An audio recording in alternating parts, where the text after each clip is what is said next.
Welcome to the lecture of data science. In this video lecture, we will start with unit number 5, that is the simple linear regression. And in this video lecture, we will cover the topic such as introduction to the simple linear regression and the simple linear regression model building. So let's start with the first one, that what the simple linear regression is. So in the phase 1, we have already studied that what the simple linear regression is. So let's brush up the concept of the linear regression quickly. So our formula of the linear regression is like this, that is y equals to mx plus c. So what is y over here? Y is my predicted value, x is my input data, m is my slope of the line, and c is my y-intercept. Now, what we were doing, what we have studied in the phase 1, that we have the graph like this. What this blue point shows, this blue point shows the different data points in your data set. That is the x and the y value from your data set. That means your blue point. And what we were doing, we were trying to fit the linear regression line like this. That is the red colored line that you can see.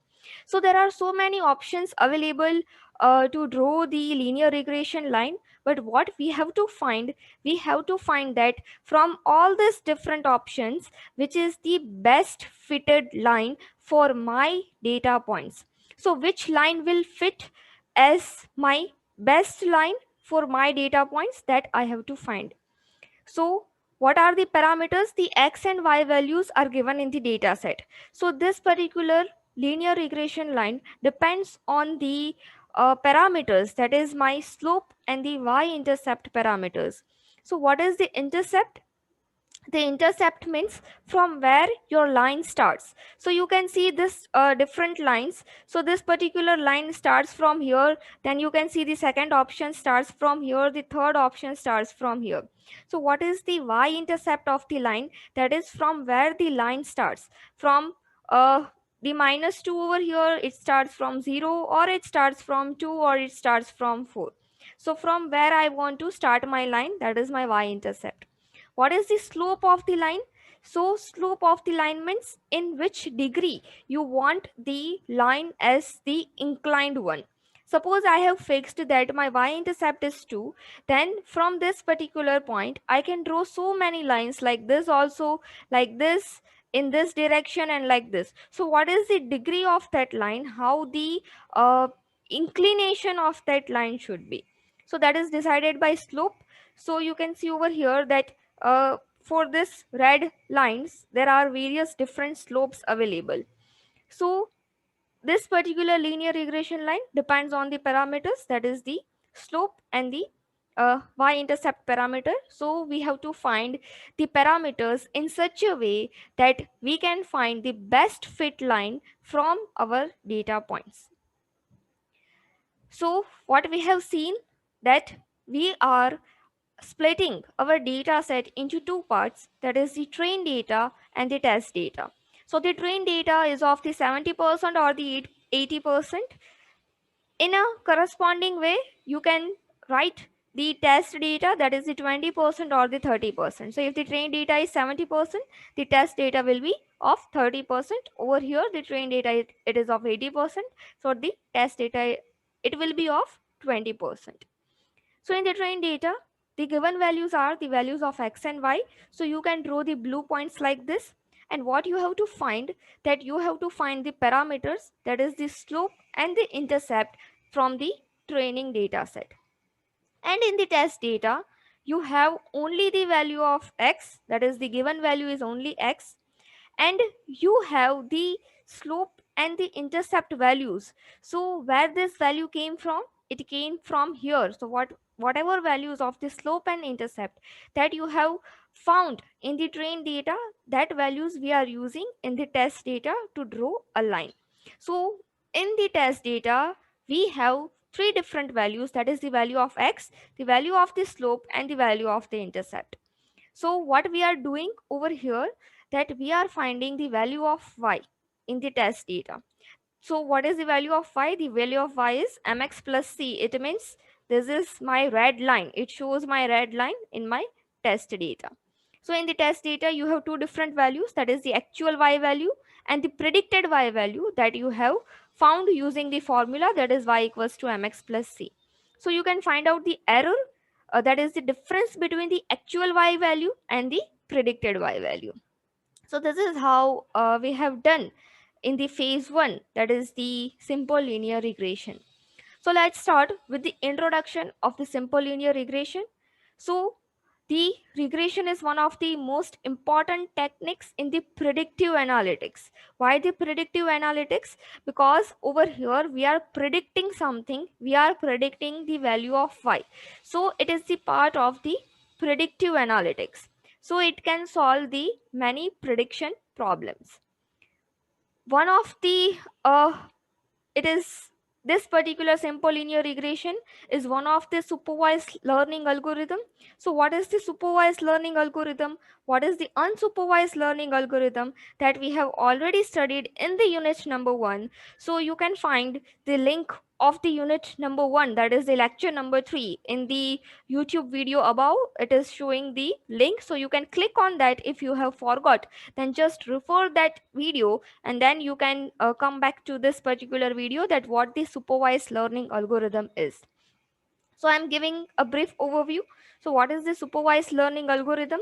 When we are talking about this supervised learning algorithm, then in the training data set, we are providing the two different values, that is the value of x also and the value of y also. What is the value of x? That is my independent variable. And what is the value of y? That is my dependent variable. So when we are training our algorithm, at that time we are passing the two different values, that is the dependent and the independent variables. So it is called as the supervised learning algorithm. What is the unsupervised learning algorithm? In that we are only passing the value of x, we are not passing the value of y for our training model. So that is this unsupervised learning algorithm. But the simple linear regression is our supervised learning algorithm, because we have seen that in the training data we are passing the two values, that is the independent value and the dependent value both. So the independent value is always x, and the dependent value is the value that we want to predict, that is the value of y in our case. So the simple linear regression is the statistical model in which there is only one independent variable. So it is my simple linear regression. So how many total number of independent variable will be there? It is, the count is only one. And how many dependent variable is there? It is also one. And it has the linear relation between the independent and the dependent variable. So it is called as the simple linear regression. There is one more concept, that is the multiple linear regression. So in multiple linear regression, you have multiple values of the independent variables. So in the multiple linear regression, you have the x1, x2, x3, x4 and up to so on, and you have only one value of y. So that is the concept of multiple linear regression, but we have to only see the concept of the simple linear regression. So in the simple linear regression, there is only one independent variable and one dependent variable y, and independent variable x. So you can write the regression formula like this also, that is y equals to mx plus c. Like this also, that is y equals to a plus bx. Or you can write like this also, that is the beta 0 plus beta 1 xi plus epsilon. So what is this epsilon? It is the error present in your regression line. So this epsilon indicates the error. Over here, you can also write plus epsilon to indicate the error term. Now, when you see the different books, then in different books, the representation of the linear regression line is different. So if you refer the technical publication, then in that they are writing y equals to ax plus b.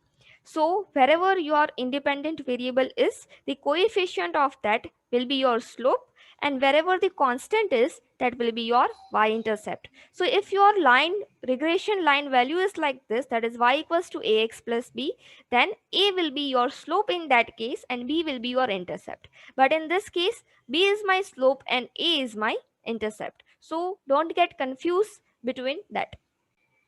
Now let's see the concept of simple linear regression model building.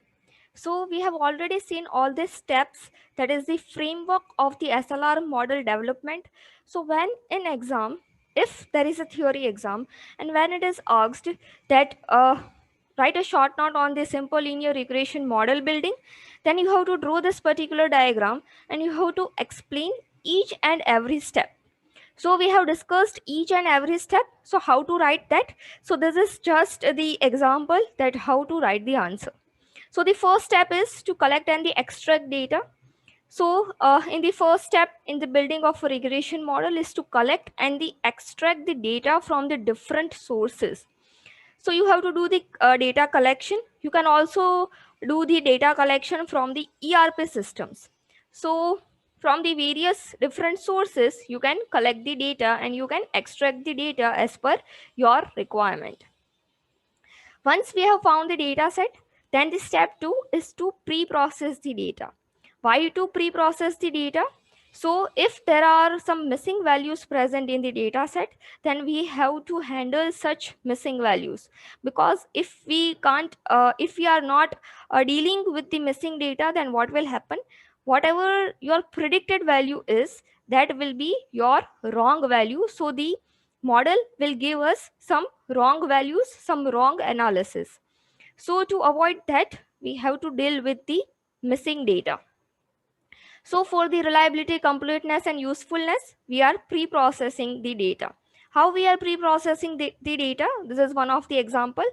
Just for an example, in the data set, you have the marital status of a person. Then what you are doing, you are making use of the qualitative concept, that is the qualitative variable concept. So what you are doing, you have the different categories like this, that is the married male, married female.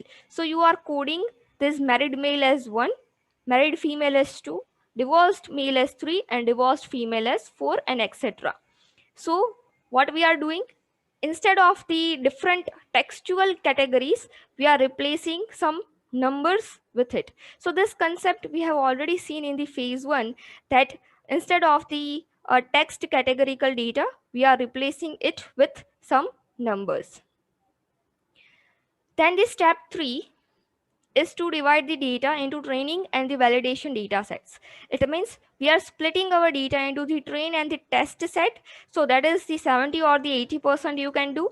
And also you can write the code, that is the Python code, that how to split the train and the test set.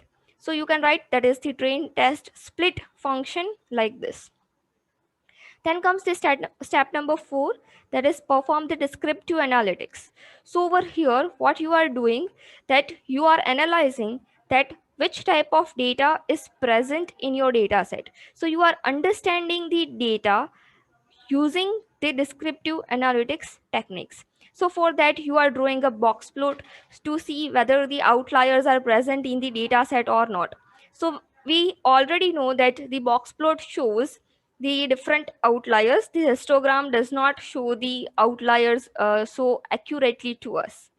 So you can draw the box plot, you can draw the scatter plot to understand the plots of your data set. So for that, you are performing the descriptive analytics. Then comes the step number 5, that is define the functional form of the relationship. So what we have done in this, that we have used the pair plot concept, if you remember. Then in the pair plot concept, what we are doing is we are plotting the scatter plot of the different x values, and the on the x-axis we have the different variables. If you remember, then we have used the fuel consumption comp data set. Then in the x-axis we have the cylinder types, the total number of cylinders, and the engine type in the x-axis, and on the y-axis we have the value of the CO2 emissions. So from that 3 graph, we have compared, and we have decided that which two variables have the functional form of relationship between them. That is the linear relationship between them. So we can easily draw the linear regression line through it. So from the 3, we have selected only one. And also this we have done for the sales data also. The step number 6 is to estimate the regression parameters. So over here, what we are using? We are using the OLS method. So we have used such type of code, that is to find the parameters, that is the slope and the intercept value. So the step number 6 is to use the ordinary least square method. The step number 7 is to perform the regression model diagnostic. So over here, what we are doing, that we are checking that whether the model that we have built, so it is following all the rules, all the model assumptions, or the rules are violated. So we are checking the conditions, that is perform the regression model diagnostic. So if the regression model diagnostic gets successful, then what we are doing, we are validating the model using the validation data set. So over here, the major concern in analytics is the concept of the overfitting. The overfitting concept, it means when you are training the model, then at that time the accuracy of the training will be good. But when you are applying that model on the test data set, then on the test data set you can't predict the exact result. So it happens sometime that for the training data set the model works well, but for the testing data set the model does not works well. So at that time we have to resolve some problem using the validation. Then comes the step number 1, step number 9, that is decide on the model development. So this is the last step, that is the final step in the regression model. And over here you are declaring the final result. So you can declare the final, that is you can decide the price of a product. In our example, we have declared the value of the CO2 emissions. So based on the different project, you can provide the final result like this, that is the decide the price of a final product. Suppose I want to predict the price of a house in the near future, then I can predict the price of a house. Then deciding the depth of the price cut promotion, identifying the target customers. So these all are the examples of some prediction analytics. So over here also, on this type of project also, you can apply the simple linear regression model. So from this video, you can answer such questions, that is write a short note on the simple linear regression.